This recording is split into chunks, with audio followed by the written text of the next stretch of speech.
Assalamu alaikum, dear listeners. You are listening to Radio Ramadan live on 87.7 FM. This is the Iftar Hour where you're joined by your brother and friend Maulana Muad, where we discuss points and gems from the Noble Quran, from this mighty book which Allah Ta'ala has blessed us with, has revealed to us. And the purpose of this is so that we can gain closeness to this blessed book of Allah Ta'ala, and we can increase our connection with it. And that's the whole purpose of this blessed month as well.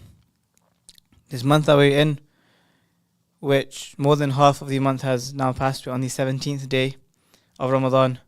We've got less than half a month left. And the purpose of Ramadan is so that we can get closer to Allah Ta'ala. We can get closer to the final word of Allah Ta'ala, the Noble Quran. And that is the purpose of this Iftar hour. First of all, dear listeners, I want to start off with reading a passage from the book which we've started to read, called Changed by the Quran. This is the third chapter, and it is called Mightier Than Mountains. So Allah Ta'ala says in the Quran, أعوذ بالله من الشيطان الرجيم بسم الله الرحمن الرحيم وإنه لكتاب عزيز, and it is certainly a mighty book. And this is mentioned in the Quran in numerous places. Allah Ta'ala has said that the Quran, it is kitabun aziz, it is a mighty book. Aziz comes from the word izzah, which means might, which means honor. I'm going to talk about more about that later on in this show. So Allah Ta'ala has described the Quran as Aziz. One of the names of Allah Ta'ala is actually Al-Aziz, the Almighty. So if Allah Ta'ala is Almighty, then His word, His Quran is also Aziz. What is intended by describing the Quran as mighty?